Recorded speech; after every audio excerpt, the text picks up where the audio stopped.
Hello, नमस्कार दोस्तों, आप सभी का अनअकैडमी में बहुत बहुत स्वागत है। मेरा नाम विकास शुक्ला है और आप सभी लाइव जुड़ चुके हैं मेरे साथ। तो चलिए सबसे पहले एक बार लिंक को शेयर कर दीजिए अपने दोस्तों के पास।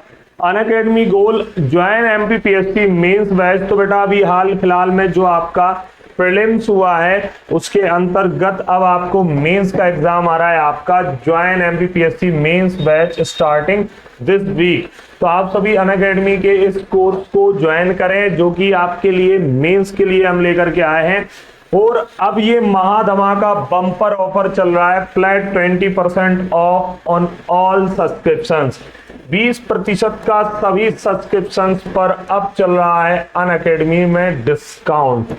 तो ये डिस्काउंटेड रेट के कोर्स प्राप्त करने के लिए आपको कोड यूज करना है VKS। तो VKS कोड का इस्तेमाल करें और डिस्काउंटेड रेट के कोर्सेज को भी प्राप्त करें। कौन सा कोड यूज करना है आपको? VKS कोड को यूज करना है और डिस्काउंटेड कोर्स आपको अवेलेबल अनअकैडमी में हो जाएंगे। तो चलिए सभी प्यारे भाई बहनों को नमस्कार। एक बार सेशन को लाइक जरूर करें और जो जुड़ चुके हैं एक बार शेयर कर दीजिए।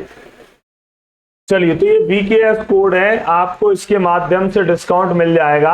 महाधमाका bumper offer 20% off on Unacademy के सभी सब्सक्रिप्शंस पर। ये आपको दिख रहा है लक्ष्य बैच है हमारा, ये लक्ष्य बैच है। ये आपके लिए MP पुलिस SI 2023 के लिए बैच है।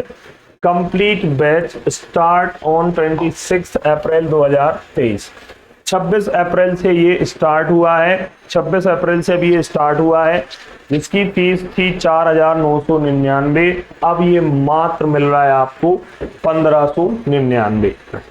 यहाँ पर कोड यूज करना है आपको VKS कोड का इस्तेमाल करें और यहाँ पर VKS कोड का इस्तेमाल करें और यहाँ पर ये डिस्काउंटेड रेट का कोर्स इजीली प्राप्त करें। तो सभी लोग शेयर कर दीजिए एक बार, सभी लोग एक बार शेयर कर दें क्लास को। चलें, बहुत बढ़िया।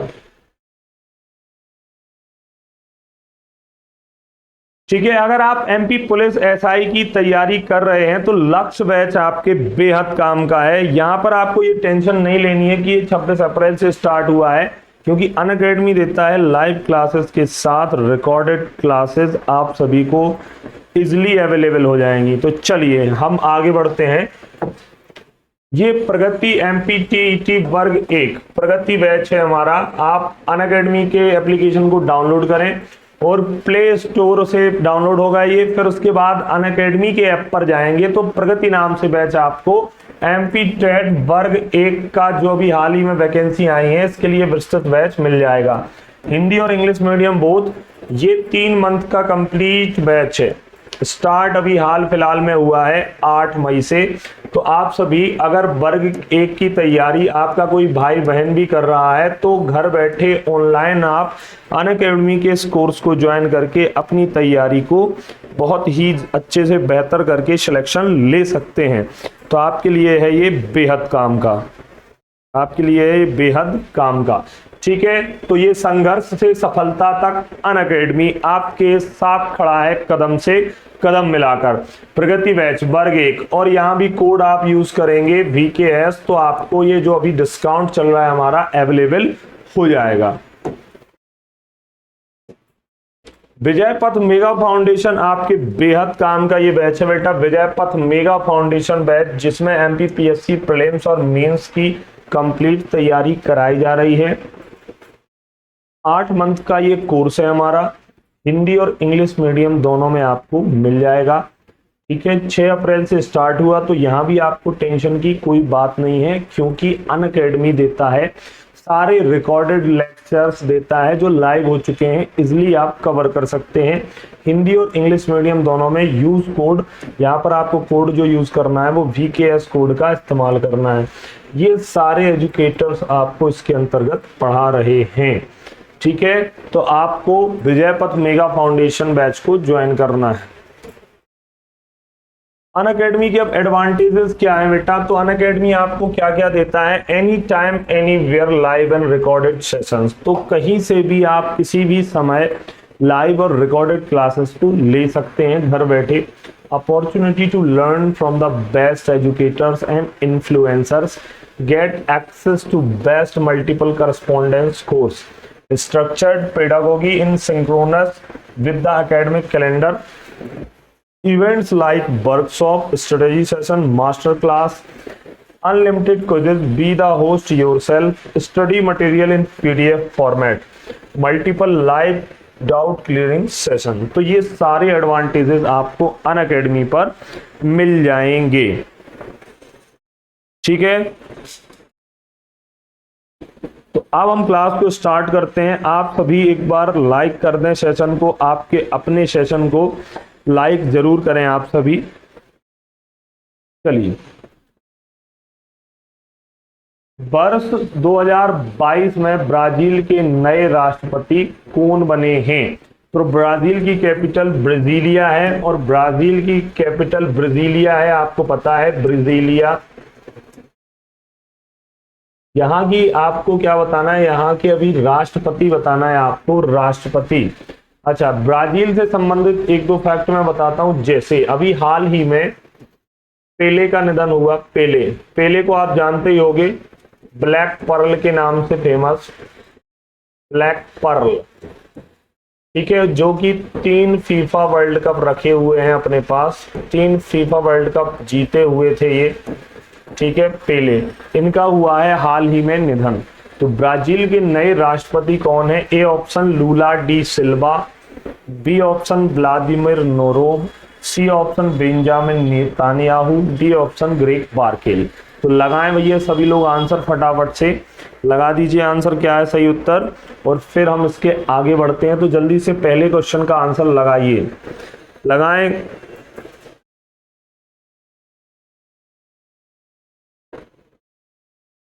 चलिए, तो इसका आंसर क्या है? लूला डी सिल्वा। लूला डी सिल्वा क्या बने हैं? राष्ट्रपति। ब्राजील के राष्ट्रपति कौन है? लूला डी सिल्वा। लूला डी सिल्वा जी हैं, ये है लूला डी सिल्वा, जो ब्राजील के क्या हैं? राष्ट्रपति महोदय। राष्ट्रपति महोदय हैं ब्राजील के। आईसीसी के अध्यक्ष वर्तमान में कौन है? तो बताएं फटाफट से भैया, आईसीसी के अध्यक्ष वर्तमान में कौन है? आईसीसी पूछा गया है। आईसीसी क्या है? International cricket council. ये क्या है?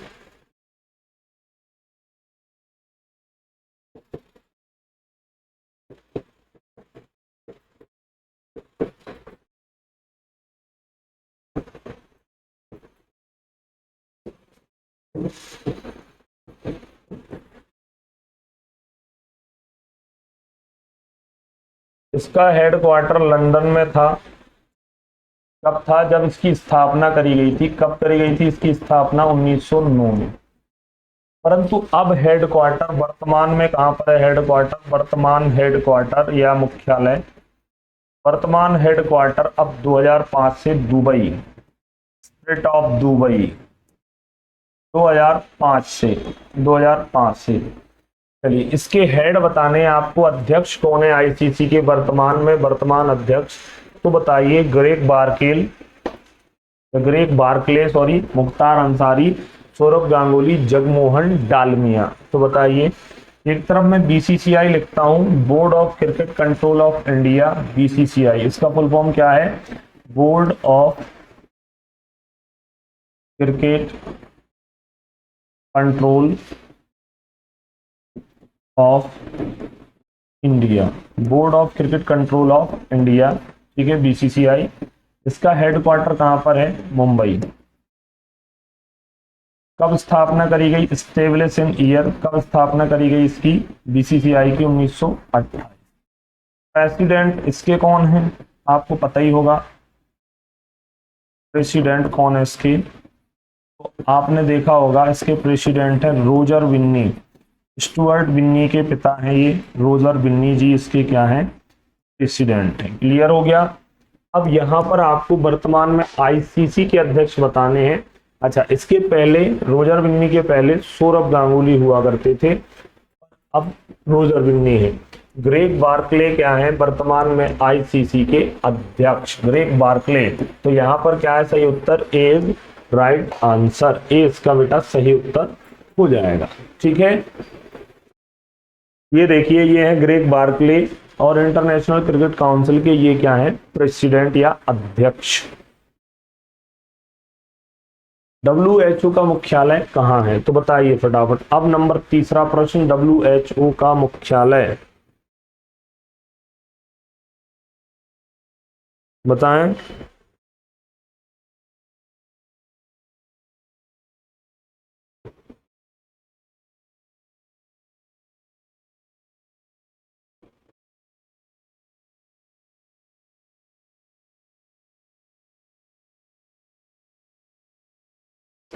बताएं बेटा इसका सही उत्तर।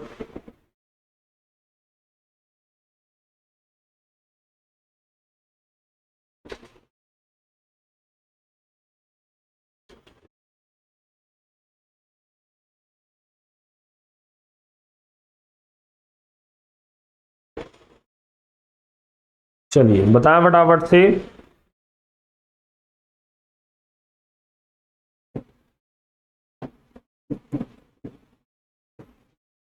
वर्ल्ड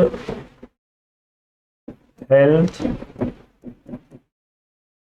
ऑर्गेनाइजेशन, इसका ये फुल फॉर्म है वर्ल्ड हेल्थ ऑर्गेनाइजेशन। की स्थापना कब करी गई थी, तो इसकी स्थापना 7 अप्रैल 1948। इसका बताना है आपको हेडक्वार्टर, बताएं फटाफट से, बताएं फटाफट से।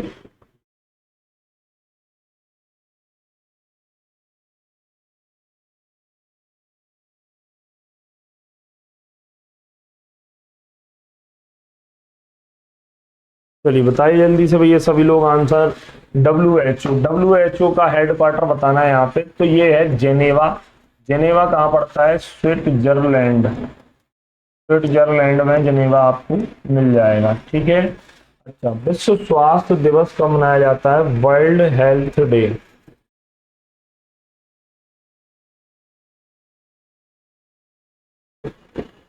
विश्व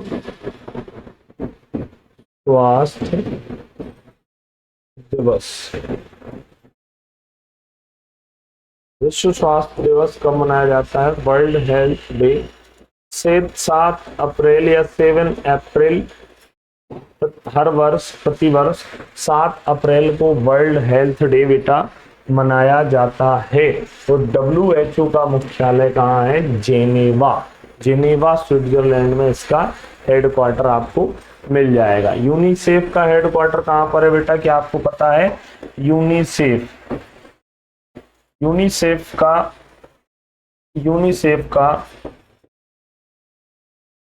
यूनिसेफ का हेडक्वार्टर है न्यूयॉर्क के अंतर्गत। ठीक है, अगर हम इसमें बात करें बेटा, तो यूनिसेफ इंडिया, यूनिसेफ इंडिया के ब्रांड एम्बेसडर कौन है, यूनिसेफ इंडिया के ब्रांड एम्बेसडर, इंडिया के ब्रांड एम्बेसडर कौन है, यूनिसेफ इंडिया के ब्रांड एम्बेसडर कौन है,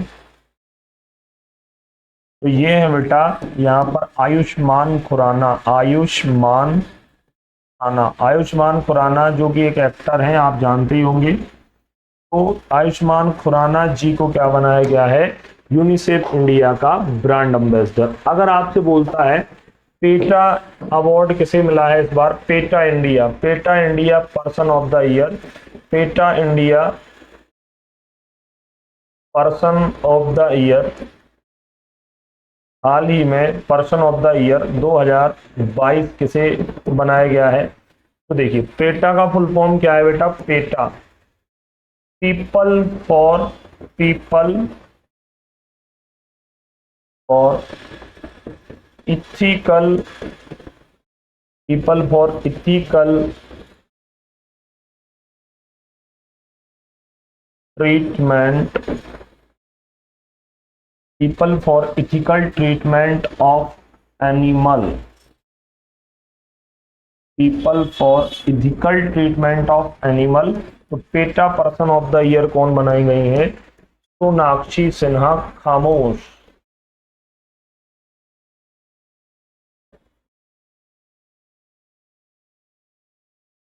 PETA person of the year बनाई गई है सोनाक्षी सिन्हा। तो एक क्वेश्चन के साथ हमने बहुत सारे इसके फैक्ट्स को कवर किया। ठीक है, चलिए हम बढ़ते हैं आगे। ये देखिए यहाँ पर आपको WHO का मुख्यालय है, वर्ल्ड हेल्थ ऑर्गेनाइजेशन, ये इसका सिंबल है कुछ इस तरीके का, वर्ल्ड हेल्थ ऑर्गेनाइजेशन। भारतीय मूल के किस व्यक्ति ने वर्ष 2023 में ग्रेमी पुरस्कार किसे दिया गया है, बताइए। अब यहाँ पे आपको आंसर देना है कि भारतीय मूल के किस व्यक्ति को, वो कर देते हैं इसको, को वर्ष 2023 में ग्रेमी पुरस्कार दिया गया है। मैं ही ठीक रहेगा। भारतीय मूल के किस व्यक्ति ने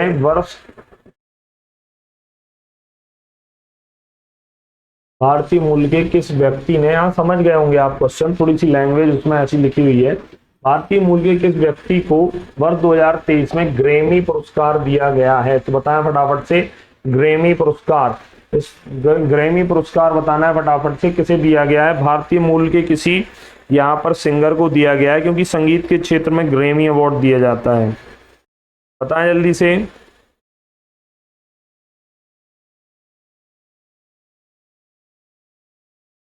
बताएं फटाफट से।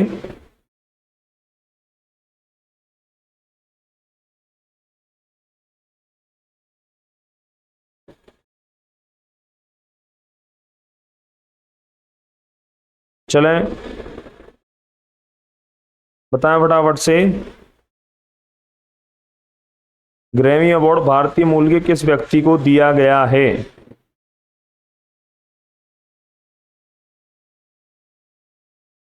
चलिए, यह ग्रैमी अवार्ड 1959 में पहली बार दिया गया। यूएसए सरकार इसको देती है, यूएसए के अंतर्गत ये ग्रैमी अवार्ड मिलता है। देखिए यहाँ पर हालांकि जो रिकॉर्डिंग अकादमी के द्वारा दिया जाता है, किसके द्वारा, रिकॉर्डिंग अकादमी यूएसए के द्वारा यह दिया जाता है। ग्रैमी पुरस्कार संगीत के क्षेत्र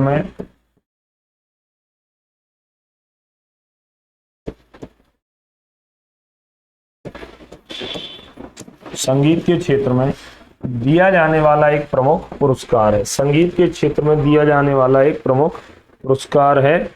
ठीक है,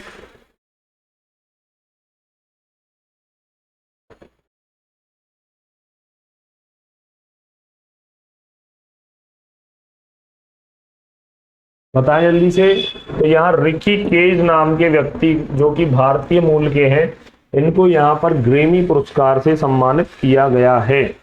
अगला प्रश्न ये देखिए, ये है रिकी केज, इनको ग्रैमी पुरस्कार हाल ही में इस बार का दिया गया है। 2022 में चिकित्सा के क्षेत्र में नोबेल प्राइज प्राप्त करने वाले कौन हैं, नोबेल प्राइज, तो बताइए। अल्फ्रेड नोबेल, जिन्होंने डायनामाइट का आविष्कार किया, अल्फ्रेड नोबेल के नाम पर इसका नाम क्या पड़ा है, कि नाम पर इसका नाम नोबेल पुरस्कार पड़ा है। इसे स्वीडन की सरकार के द्वारा दिया जाता है, स्वीडिश गवर्नमेंट के द्वारा, स्वीडन की सरकार के द्वारा यह दिया जाता है बेटा। ठीक है, नोबेल प्राइज। और यहाँ पर इसका शुभारंभ कब से किया गया था, 1901 से इसका शुभारंभ किया गया था। ठीक है, यहाँ पर चिकित्सा के क्षेत्र में पूछा गया है 2022 का नोबेल प्राइज। स्वांते पावो है ये, स्वांते पावो। ठीक है, Douglas Diamond, Saint Louis Barry Sharpless, बताइए। स्वांते पावो है, स्वांते पावो जी को यहाँ चिकित्सा के क्षेत्र में दिया गया है। तो सांस से याद रखना, श्वास और चिकित्सा, स्वांते या श्वास और चिकित्सा से याद रखना, स्वांते पावो, सांस पावो, ये है स्वांते पावो, ये है स्वांते पावो। बड़े अजीब से तो नाम होते हैं कि नहीं, इंग्लिश में कुछ होता है, हिंदी में कुछ और निकलता है उसका, स्वांते पावो। ठीक है, चलिए अगले प्रश्न की ओर बेटा। भारत का पहला रेबीज मुक्त राज्य कौन सा है, तो अब बताना है आपको कि भारत का पहला रेबीज मुक्त राज्य कौन सा है। रेबीज में क्या हो जाता है, रेबीज में पानी से डर लगने लगता है व्यक्ति को, रेबीज। तो बताइए रेबीज मुक्त राज्य कौन सा है?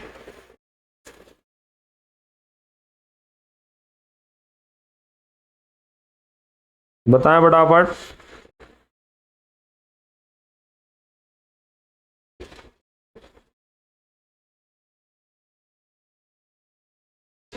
बताइए भैया सभी लोग।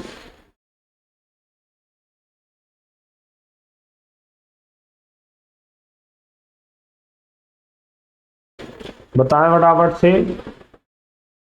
रेबीज, रेबीज मुक्त कौन हुआ है? रेबीज मुक्त बेटा यहाँ पे हुआ है, जो रेबीज मुक्त जो हुआ है राज्य, वह कौन सा राज्य है? तो ये गोवा है। गोवा की कैपिटल क्या है? पणजी। गोवा की कैपिटल पणजी है, आपको पता है। और प्रमोद सावंत यहाँ के क्या है? सीएम साहब हैं। ठीक है। गोवा में क्या है? गोवा में पुर्तगालियों का शासन था। यहां हाल ही में जीएसटी संग्रहालय का उद्घाटन, जीएसटी संग्रहालय का उद्घाटन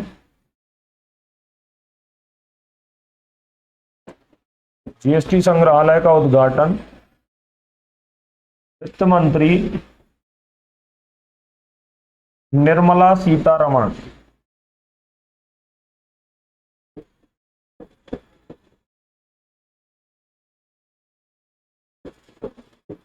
निर्मला सीतारमण ने जीएसटी संग्रहालय का उद्घाटन किया। भारत में जीएसटी कब लागू किया गया था? जीएसटी लागू कब किया गया था? गुड्स एंड सर्विसेज टैक्सेस इसका फुल फॉर्म है। 1 जुलाई को जीएसटी डे भी मनाया जाता है 2017, है ना। 5 प्रकार इसके पाए जाते हैं, आपको पता ही होगा। जीएसटी, अच्छा जीएसटी डे 1 जुलाई को क्या मनाया जाता है? GST day, goods services taxes GST day मनाया जाता है 1 जुलाई को। प्रतिवर्ष जीएसटी डे मनाया जाता है। यहाँ जीएसटी संग्रहालय भी बनाया गया है गोवा में। और हर घर नल जल में भी ये राज्य प्रथम रहा है। हर घर नल जल वाला प्रथम राज्य। हर घर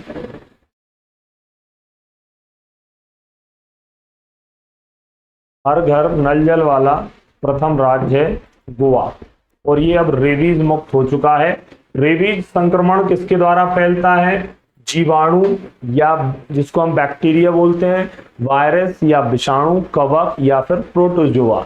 तो ये वायरस के माध्यम से फैलता है। विषाणु, विषाणु जनित रोग है ये, विषाणु जनित।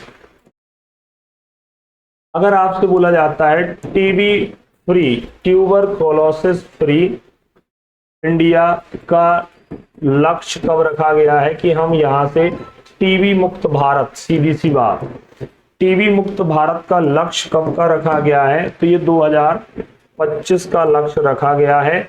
और टीबी किसके माध्यम से फैलता है? तो ये जीवाणु जनित एक रोग है, जीवाणु जनित रोग है, ये याद रखना है आपको, जीवाणु जनित रोग है।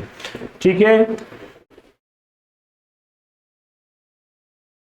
नेक्स्ट, ये प्रमोद सावंत जी बैठे हुए हैं जो कि गोवा राज्य के मुख्यमंत्री महोदय हैं।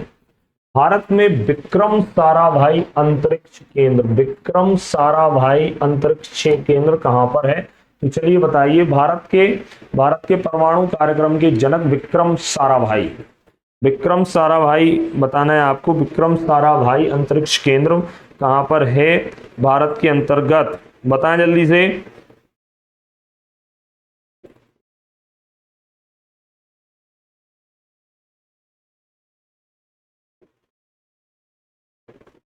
जल्दी से आंसर लगाइए। विक्रम साराभाई,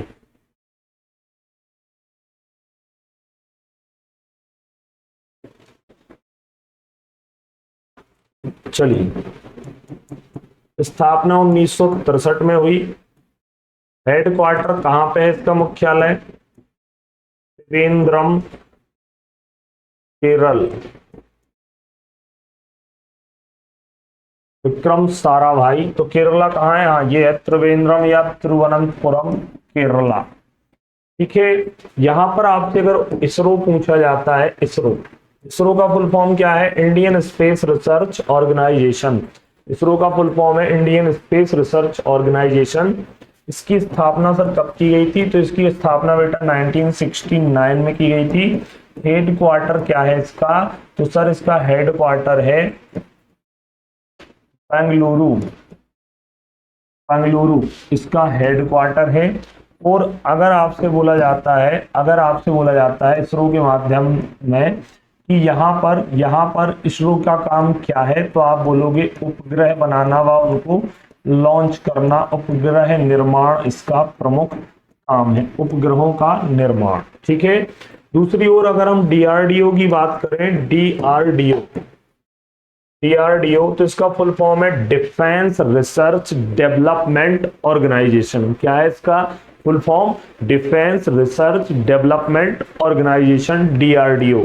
ठीक है, डीआरडीओ। अच्छा, डीआरडीओ की स्थापना कब करी गई थी बेटा? तो डीआरडीओ 1958 में करी गई थी। हेडक्वार्टर डीआरडीओ का न्यू दिल्ली, दिल्ली के अंतर्गत है, दिल्ली के अंतर्गत है डीआरडीओ का मुख्यालय। ठीक है, इसका काम क्या है? तो इसका काम है मिसाइल बनाना व उनका परीक्षण करना, मिसाइल निर्माण, मिसाइल निर्माण डीआरडीओ। यहां पर तिरुवनंतपुरम, विक्रम साराभाई अंतरिक्ष केंद्र, तिरुवनंतपुरम, केरला। चलिए, ये है विक्रम साराभाई। इनका जन्म हुआ था 12 अगस्त, यहां पर 12 अगस्त 1919 को अहमदाबाद गुजरात में। पेशा वैज्ञानिक और नवोन्मेषक, क्षेत्र भूगोल। पद्म भूषण इनको कब मिला है? 1966। भारत की पहली टीबी मुक्त केंद्र शासित प्रदेश, टीबी मुक्त केंद्र शासित प्रदेश कौन सा है? बताएं जल्दी से। अब टीबी मुक्त केंद्र शासित प्रदेश, टीबी को मुक्त करने का लक्ष्य मैंने आपको बता ही दिया। यहां पे आपको बताना है टीबी मुक्त, टीबी मुक्त केंद्र शासित प्रदेश। तो बताएं फटाफट से।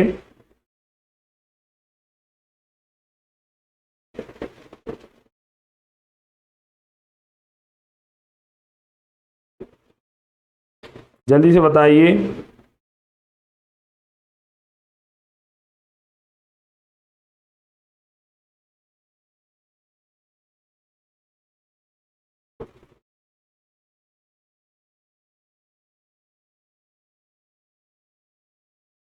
चलिए, कौन सा है? टीबी मुक्त, टीबी मुक्त केंद्र शासित प्रदेश तो वो है लक्षद्वीप, लक्षद्वीप।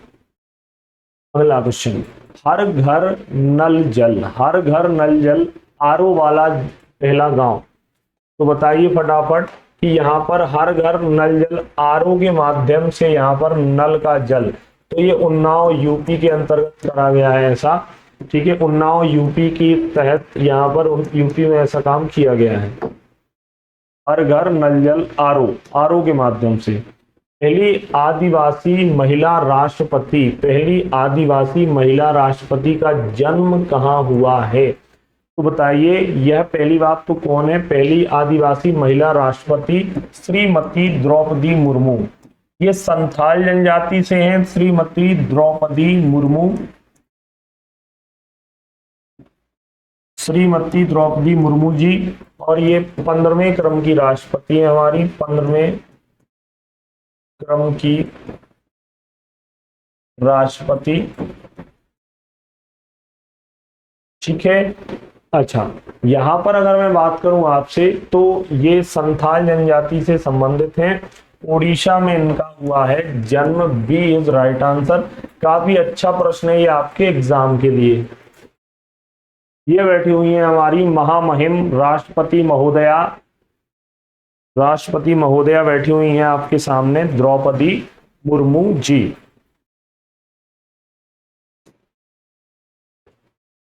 भारत की पहली महिला मुख्य चुनाव आयुक्त, भारत की पहली महिला मुख्य चुनाव आयुक्त बतानी है आपको। चलिए, तो चुनाव आयोग जो है, चुनाव आयोग की स्थापना कब की गई थी? चुनाव आयोग की स्थापना 25 जनवरी 1950 को की गई थी। 25 जनवरी को विश्व भारतीय मतदाता दिवस मनाया जाता है, वोटर्स डे। भारतीय मतदाता, मत को देने वाला मतदाता दिवस, भारतीय मतदाता दिवस मनाया जाता है। ठीक है, यहां पर 3 सदस्यीय यह निकाय है, 3 सदस्यीय निकाय है ये। संविधान के आर्टिकल 324 में वर्णन, संविधान के आर्टिकल 324 में इसका वर्णन है चुनाव आयोग। ठीक है, और प्रथम चुनाव आयुक्त कौन थे हमारे? प्रथम चुनाव आयुक्त, तो प्रथम चुनाव आयुक्त जो हमारे थे वह थे श्री सुकुमार सेन। सुकुमार सेन, तो ये बहुत सुकुमार थे, सुकुमार सेन। अच्छा, वर्तमान में कौन है बेटा? तो वर्तमान के हिसाब से अगर मैं बात करूं, वर्तमान प्रेजेंट में कौन है तो आपको पता होगा, राजीव कुमार। क्वेश्चन में क्या पूछा हुआ है? महिला, प्रथम महिला चुनाव आयोग। एमपीपीएससी 2019 में भी यह प्रश्न आपसे पूछा गया था। तो सरोजनी नायडू, विजय लक्ष्मी पंडित, वीएस रमा देवी, श्री एस कृष्णा देवी। तो लगाइए भैया सभी लोग फटाफट से आंसर को लगाइए, क्या है सही उत्तर? सही उत्तर का चयन करें।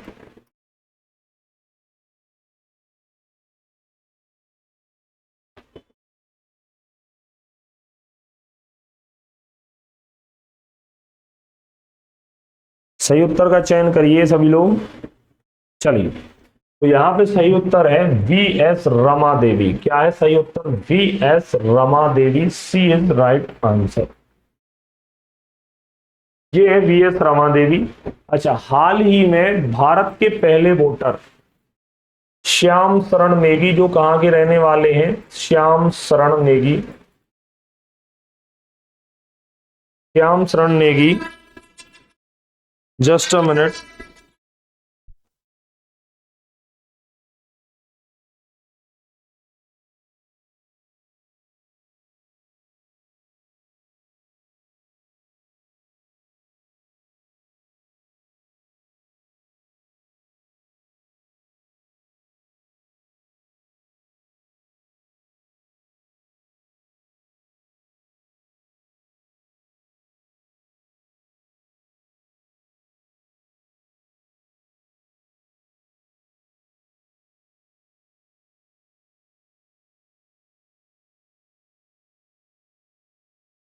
चलिए, तो बताइए जल्दी से इसका सही उत्तर। वी एस रमा देवी जी हैं और श्याम शरण नेगी। श्याम शरण नेगी जी को अगर आप जानते हो, श्याम शरण नेगी जी को अगर आप जानते हो तो देखिए ये क्या थे? 1952 के आम चुनाव में प्रथम वोटर। इनका हाल ही में निधन हुआ। ये हिमाचल प्रदेश के, ये हिमाचल। और अभी एक भारत का सबसे ऊंचा पोलिंग बूथ कौन सा रहा है? तो जहां पर वोटिंग करी गई थी वह था टशीगंग। टशीगंग भी कहां पर है?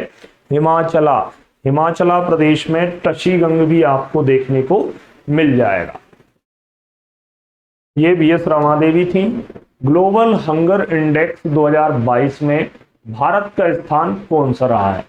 ग्लोबल हंगर इंडेक्स में बताना बेटा आपको 2022 में भारत का कौन से स्थान पर रहा? 101 में, 102 में, 105 में या 107 में? तो लगाएं जल्दी से आंसर। क्या है सही उत्तर? बताइए भैया फटाफट।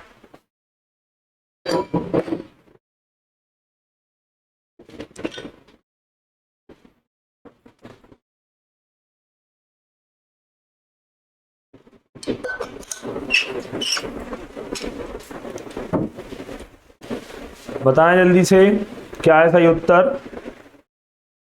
Global hunger index 2022, global hunger index 2022 में मध्य भारत का जो स्थान रहा है वो 107वां स्थान रहा है। D is right answer.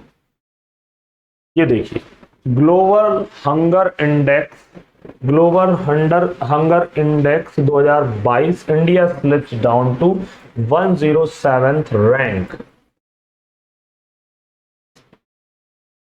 2022 में अंतरराष्ट्रीय गीता महोत्सव का आयोजन कहाँ किया गया है? अब बताएं फटाफट कि 2022 में अंतरराष्ट्रीय गीता महोत्सव का आयोजन कहाँ पर किया गया है? तो जल्दी से आंसर लगाएं इसका, जल्दी से आंसर लगाइए सभी लोग।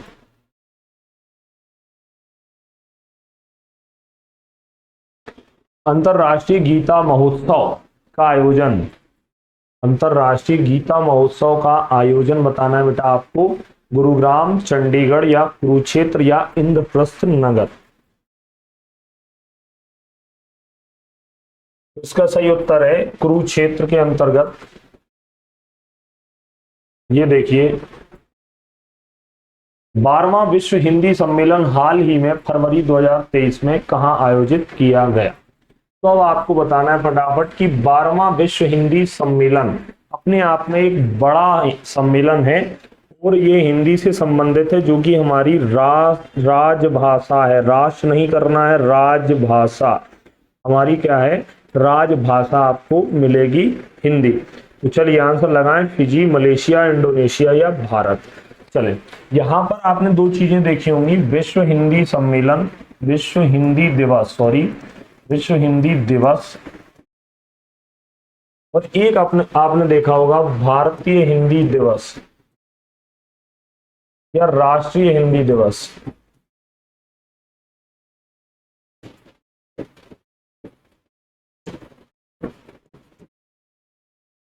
ठीक है, अब विश्व हिंदी दिवस कब मनाया जाता है? प्रतिवर्ष विश्व हिंदी दिवस 10 जनवरी को मनाया जाता है, यहाँ पे 10 जनवरी। ठीक है, 10 जनवरी को यह मनाया जाता है। दूसरी ओर अगर मैं बात करूं बेटा, तो ये 14 सितंबर है, 14 सितंबर।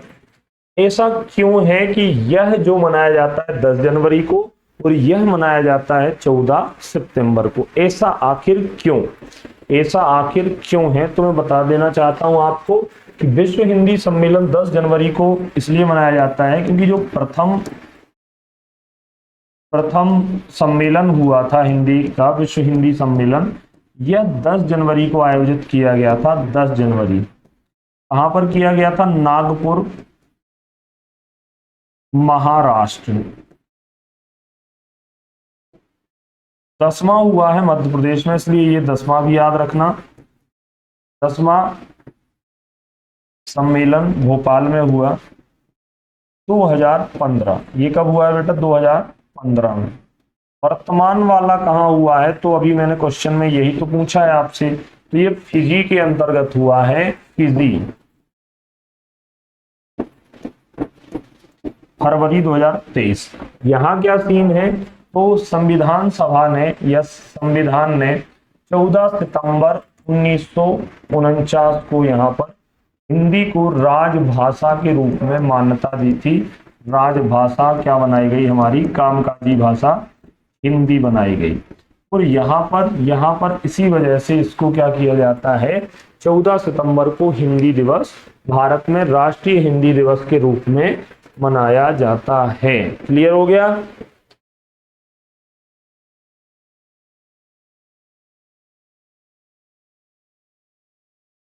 ठीक है,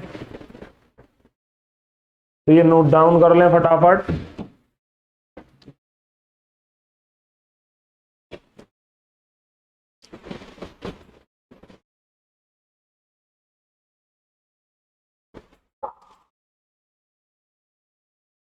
इसको नोट डाउन कर लें और हम फिर आगे बढ़ते हैं। दोनों चीजें बहुत ज्यादा इंपॉर्टेंट हैं आपके लिए।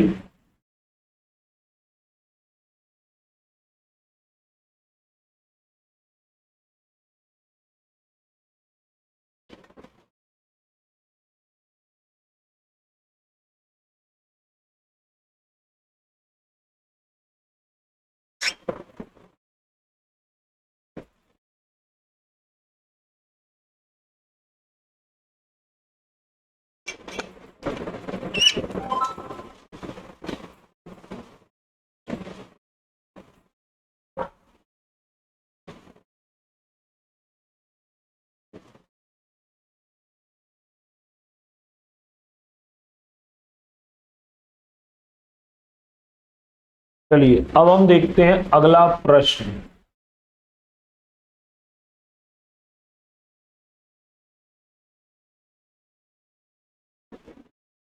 अगला प्रश्न देखते बेटा हम। तो अगला प्रश्न ये रहा आपकी स्क्रीन पर। चलिए इसको देख लीजिए पहले। 12वां विश्व हिंदी सम्मेलन 15 से 17 फरवरी के अंतर्गत आयोजित हुआ 2023 में फिजी देश के अंतर्गत। एशिया कप 2022 का विजेता कौन सा देश रहा है? तो अब बताइए फटाफट, एशिया कप 2022 का विजेता बताएं किसने जीता है एशिया कप 2022?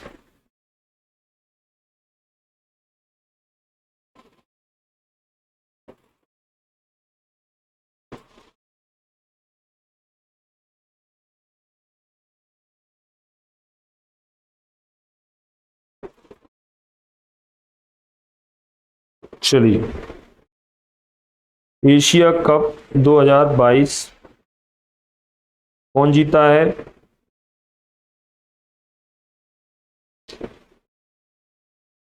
एशिया कप 2022 में जो जीता है, जिसके द्वारा जीता गया है, वह है हमारा श्रीलंका। श्री जयवर्धना कोट्टे इसकी क्या है? कैपिटल है। अच्छा, बांग्लादेश की अगर मैं बात करूं तो इसका राष्ट्रीय खेल पता है क्या आपको? राष्ट्रीय खेल, बांग्लादेश का राष्ट्रीय खेल कबड्डी है, कबड्डी। श्रीलंका का क्या है बेटा? वॉलीबॉल। अच्छा, सर्वाधिक सीमा हमारी किससे लगती है? सर्वाधिक सीमा हमारी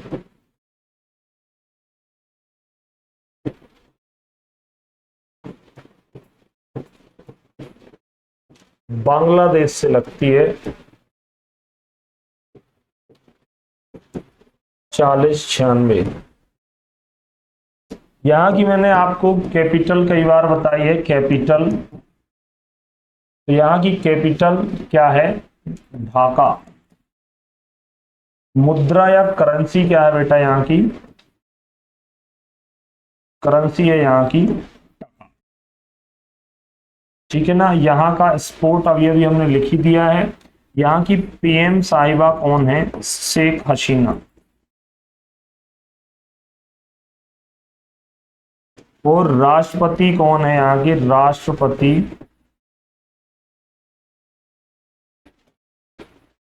शाहबुद्दीन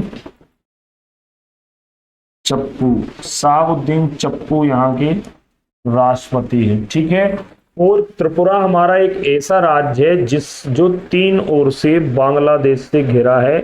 त्रिपुरा कैसा राज्य है? त्रिपुरा 3 ओर से बांग्लादेश से ये घिरा हुआ है, 3 ओर से बांग्लादेश से घिरा हुआ है, ठीक है। चलें, ये देखिए श्रीलंका पर बरसा धन। हसरंगा जो यहाँ के एक आपने देखा होगा मिस्ट्री स्पिनर टाइप हैं थोड़े से, उनको यहाँ पर इसका मैन ऑफ द मैच बने थे वो हरसंगा। इतना नहीं आएगा तो मध्य प्रदेश के किस शहर में वीर भारत स्मारक बनाया गया है? तो बताएं मध्य प्रदेश के किस शहर में वीर भारत स्मारक का बनाया गया है? वीर भारत स्मारक, वीर भारत स्मारक और शौर्य स्मारक। वीर भारत स्मारक और शौर्य स्मारक आपको भोपाल के अंतर्गत बेटा मिल जाएगा। ए इज राइट आंसर, ए इसका सही उत्तर हो जाएगा। ये थोड़ा सा अलग पेज लगा हुआ है, कोई बात नहीं, इसको अगर हम देखना भी चाहें तो बहुत अच्छी बातें लिखी हैं। हालांकि इसमें मसाला फसलों के उत्पादन में मध्य प्रदेश क्या है? नंबर 1।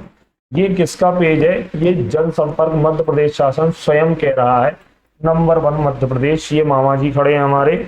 यहाँ पर बेटा अगर हम बात करें तो मसाला में वैसे तो केरला रहता है, लेकिन ये ईयरली देखें तो अलग अलग राज्यों को ये, अब इस बार के लिए हमारा एक ओवरऑल अगर आपसे बोला जाता है मसाले कहाँ होते हैं तो केरला में होते हैं, लेकिन हर साल के लिए यहाँ पर उत्पादन के हिसाब से रैंक बदलती रहती है। तो इस बार के लिए जो रैंक रही है, जो किसकी रैंक रही है मध्य प्रदेश की, वह मसाला उत्पादन में नंबर 1। सब्जी के उत्पादन में देश में तीसरा स्थान, फूल उत्पादन में चौथा स्थान, फूलों के उत्पादन में चौथा स्थान, ठीक है। और यहां पर अगर देखा जाए फल उत्पादन में मध्य प्रदेश में पांचवा स्थान है, किसका? मध्य प्रदेश का। तो फलों के उत्पादन में हम पांचवें पर हैं, मसालों के उत्पादन में हम तीसरे पर हैं, फूलों के उत्पादन में हम चौथे पर हैं। आपसे फूल बैंक पूछा जाएगा मध्य प्रदेश में कि मध्य प्रदेश में फूल बैंक की स्थापना कहाँ की गई है, तो आप क्या बोलेंगे? फूल बैंक की स्थापना कहाँ की गई है? तो बेटा फूल बैंक की स्थापना जो की गई है वह हमारे मध्य प्रदेश के भोपाल जिले के अंतर्गत फूल बैंक की स्थापना की गई है। कहाँ करी गई है? ये किस लिए बनाया गया है? तो क्या होता था कि किसान मंडी में अपने फूलों को ले जाता था, लेकिन उसके फूल सुबह से रखे रखे शाम तक मुरझा जाते थे। शाम तक मुरझा जाने के कारण किसान को भारी नुकसान कई बार हो जाता था। तो सरकार और शिवराज सिंह चौहान जी ने क्या कहा कि बोले हम ऐसा कोल्ड स्टोरेज टाइप का बनाएंगे कि दिन भर किसान अपने पुष्पों को बेचेगा और जा करके वहां पर स्टोरेज में रखवा दे, जिससे वो अगले दिन फिर से स्टोरेज से निकाल के उन पुष्पों को दोबारा सेल के लिए ले जाए, जिससे किसान को का एक तो नुकसान नहीं होगा और उसकी आवाजाही का खर्चा भी उसको नहीं वहन करना पड़ेगा दोबारा। ठीक है, तो ये आपके लिए बहुत अच्छा क्वेश्चन है, फूल बैंक की स्थापना भोपाल। अगला क्वेश्चन, अंतरराष्ट्रीय साहित्य महोत्सव का आयोजन कहाँ किया गया है? अंतरराष्ट्रीय साहित्य महोत्सव है ये। मैंने आपको धर्म धम्म सम्मेलन भी बताया था, मोस्ट आईएमपी धर्म धम्म सम्मेलन, धर्म धम्म सम्मेलन भारत, धर्म धम्म सम्मेलन भारत, धर्म धम्म सम्मेलन भारत में ये कहाँ पर आयोजित करा गया? भारत में कहाँ आयोजित करा गया? धर्म धम्म का मतलब होता है, धर्म धम्म मतलब ये बौद्ध धर्म से संबंधित है कहीं ना कहीं, धर्म धम्म सम्मेलन। ठीक है, अगर इसमें मैं बात करूं तो यहाँ ये भोपाल में, हमारी राजधानी भोपाल में द्रौपदी मुर्मू जी ने क्या किया था? इसका मुख्य अतिथि के रूप में द्रौपदी मुर्मू जी यहाँ पर पधारी थी हमारे इस मध्य प्रदेश में।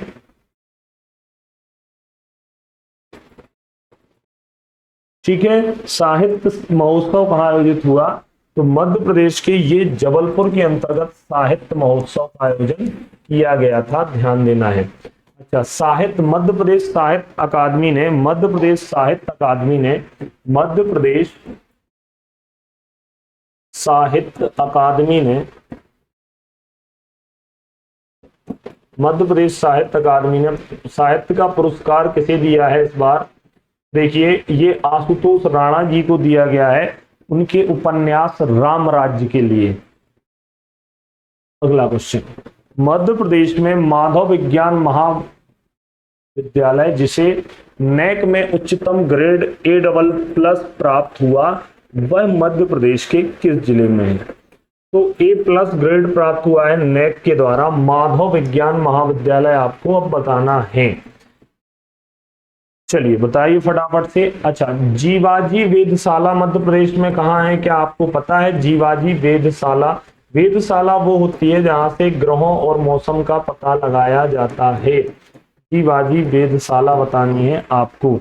तो चलिए बताइए माधव, और इसके साथ आपको माधव विज्ञान महाविद्यालय भी बताना है। तो माधव विज्ञान महाविद्यालय जिसे नेक ने उच्चतम ग्रेड A++ दिया है, यह कहां पर है? तो यह उज्जैन के अंतर्गत आपको देखने को मिल जाएगा। कहां पर? उज्जैन। जबकि जीवाजी वेधशाला कहां पर है? तो यह भी उज्जैन में है। आपको लगेगा कि जीवाजी राव सिंधिया के नाम पर है तो ये ग्वालियर में होगा, जबकि ऐसा नहीं है। और ये किसका नाम है? जंतर मंतर, जो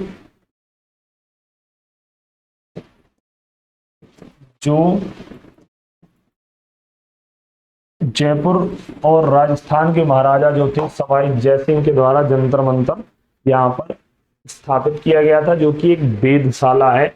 और यहाँ पर उच्च शिक्षा मंत्री हमारे मोहन यादव जो हैं, उच्च शिक्षा मंत्री मोहन यादव मध्य प्रदेश शासन,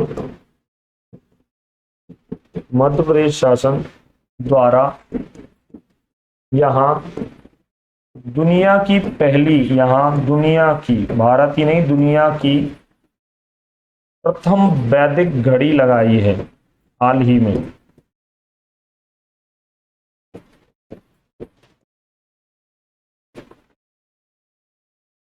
दुनिया की प्रथम वैदिक घड़ी यहां पर लगाई गई है। ठीक है ना, आगे बढ़े हम। ठीक है, प्रथम दुनिया की वैदिक घड़ी यहां पर बेटा अभी हाल ही में मोहन यादव जी के द्वारा लगाई गई है। दुनिया की प्रथम वैदिक घड़ी। अनअकैडमी आप सभी के लिए लेकर के आया है 20% का महाधमाका bumper offer, 20% discount on Unacademy all subscriptions. आपको किसी भी सब्सक्रिप्शन को खरीदना है तो अनअकैडमी देगा आपको 20% का of. Use code VKS code का यूज करना है। और हमारा MPPSC प्री मेंस का भी बैच अब ये आपके लिए अवेलेबल है। ठीक है, तो आप PSC प्री में अच्छा स्कोर किए होंगे इस बार, है ना, पूरी उम्मीद है और आप जरूर सेलेक्ट होंगे। ठीक है, तो यहाँ पर अनअकैडमी का आपको ये सब्सक्रिप्शन मेंस का और सारे सब्सक्रिप्शन पर अब 20% का डिस्काउंट महाधमाका बम्पर ऑफर है। कोड यूज करना है आपको, VKS कोड का इस्तेमाल करिए। क्लियर? चलिए अगला प्रश्न, ये है वो माधव विज्ञान महाविद्यालय। मध्य प्रदेश में भगवान श्री राम की सबसे ऊंची प्रतिमा जिसे गुना में लगाया जाएगा, इस प्रतिमा को किसके द्वारा डिजाइन किया जा रहा है या तैयार किया जा रहा है? तो चलिए बताइए।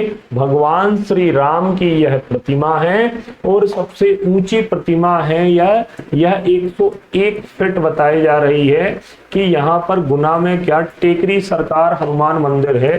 काफी पुराना मंदिर है ये, टेकरी सरकार हनुमान मंदिर, टेकरी सरकार हनुमान मंदिर। टेकरी सरकार हनुमान मंदिर की अगर हम बात करें तो यह गुना के अंतर्गत है बेटा, गुना के अंतर्गत है। और यहाँ पर इस प्रतिमा को किसके द्वारा डिजाइन किया जा रहा है? प्रभात रॉय, रघुनाथ कृष्ण फड़के, रामबन जी सुतार और बाजिद खान। तो बताइए फटाफट क्या है सही उत्तर? क्या है सही उत्तर? फटाफट से बताइए, जल्दी से आंसर बताएं इसका।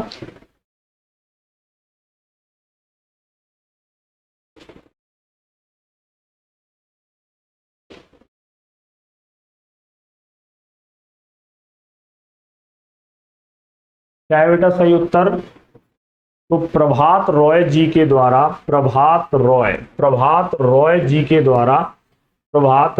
के द्वारा इसको डिजाइन किया जा रहा है। इनका संबंध कहां से है? ग्वालियर।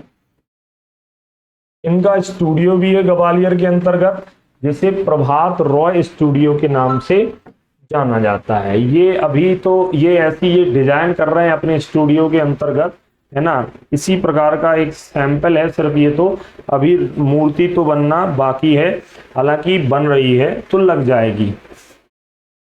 मुख्यमंत्री ग्रामीण पथ विक्रेता ऋण योजना कब से लागू की गई? तो मुख्यमंत्री महोदय की ये योजना जो है, मुख्यमंत्री ग्रामीण पथ विक्रेता, तो ये स्ट्रीट वेंडर आप बोल सकते हो, स्ट्रीट वेंडर्स के लिए है यह योजना। तो बताइए फटाफट, मुख्यमंत्री ग्रामीण पथ विक्रेता योजना, इसका आपको आंसर कमेंट बॉक्स में करना है। डेली एक होमवर्क में से आज का होमवर्क आपका यह प्रश्न है। अच्छा, IIM की स्थापना कब करी गई थी? ये IIM क्या है? ये IIM क्या है? ये IIM बताएं। IIM और IIT दोनों बताने हैं आपको। इसकी स्थापना कब की गई है? तो इसका फुल फॉर्म क्या है बेटा? इंडियन इंस्टीट्यूट ऑफ मैनेजमेंट, भारतीय प्रबंधन संस्थान, इंडियन इंस्टीट्यूट ऑफ मैनेजमेंट। और ये 1996 इंद्रपुर या फिर इंदौर।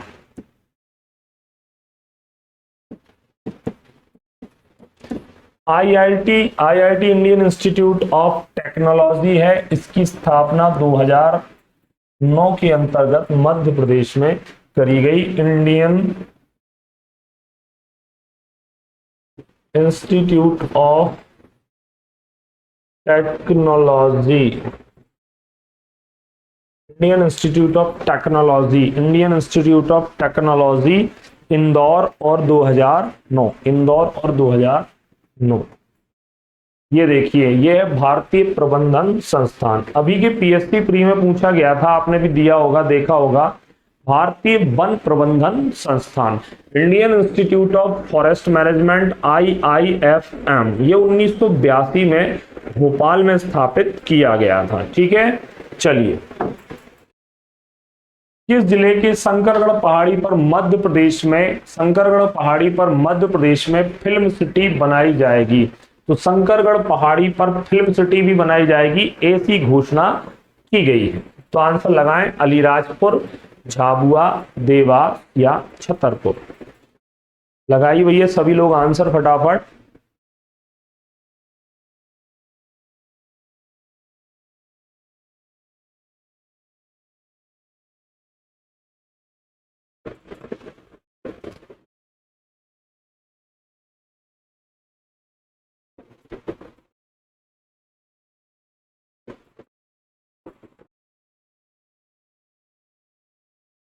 चलिए मैं बताता हूं आपको, देवास जिले में एक जामगोद रानी की भी पहाड़ी है और शंकरगढ़ पहाड़ी पर फिल्म सिटी बनाने की घोषणा करी गई है। कहां करी गई है?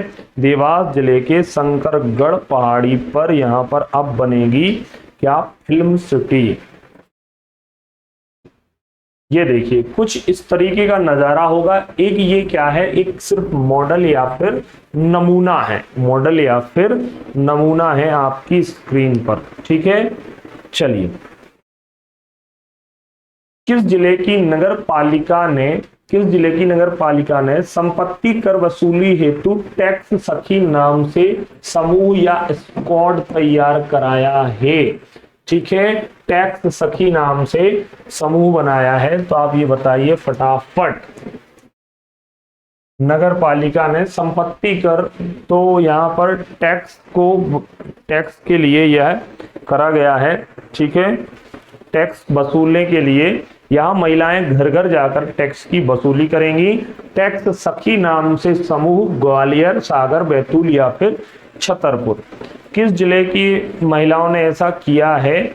बताएं, किस नगर पालिका ने महिलाओं का स्क्वाड बनाया जिसका नाम है टैक्स सखी?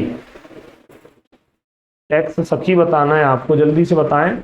यहाँ पर टैक्स सखी जो है वह बैतूल जिले के अंतर्गत जो नगर पालिका है उसने टैक्स सखी नाम का ये क्या करा है, यहाँ पर जो स्क्वाड या फिर समूह बनाया गया है जिसके माध्यम से यहाँ पर महिलाएं टैक्स की वसूली करेंगी। ठीक है,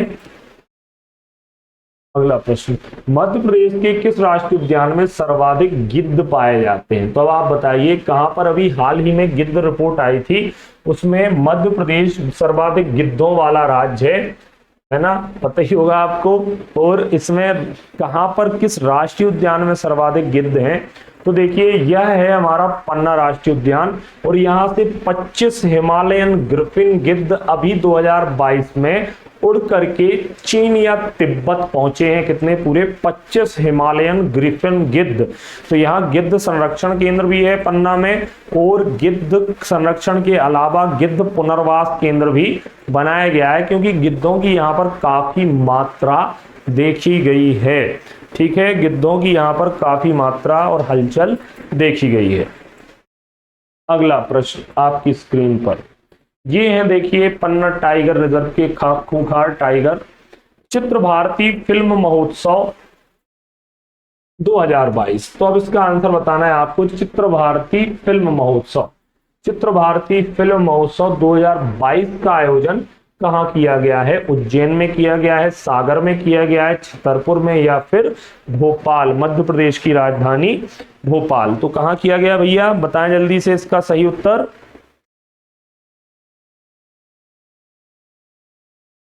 चित्र भारती फिल्म महोत्सव।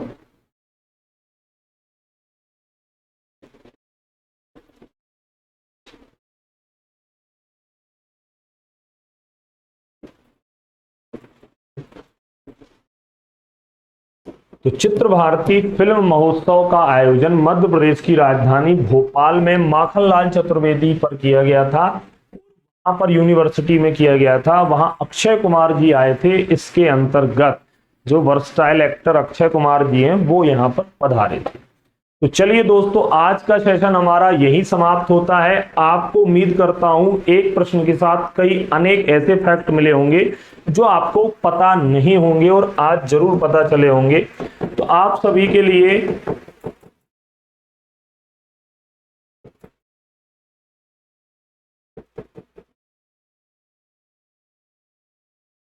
ये हमारा 20% डिस्काउंट का महा धमाका है। तो इसे अभी ये अनअकैडमी पर आपके सभी सब्सक्रिप्शंस पर 20% का डिस्काउंट चल रहा है, तो इसका लाभ जरूर उठाइएगा। चलिए हम मिलते हैं नेक्स्ट लेक्चर में, और कोड यूज करना है आपको VKS, जिससे आपको डिस्काउंट प्राप्त हो जाएगा। अब मिलते हैं हम नेक्स्ट लेक्चर में। अपना ध्यान रखें। जय हिंद, जय भारत।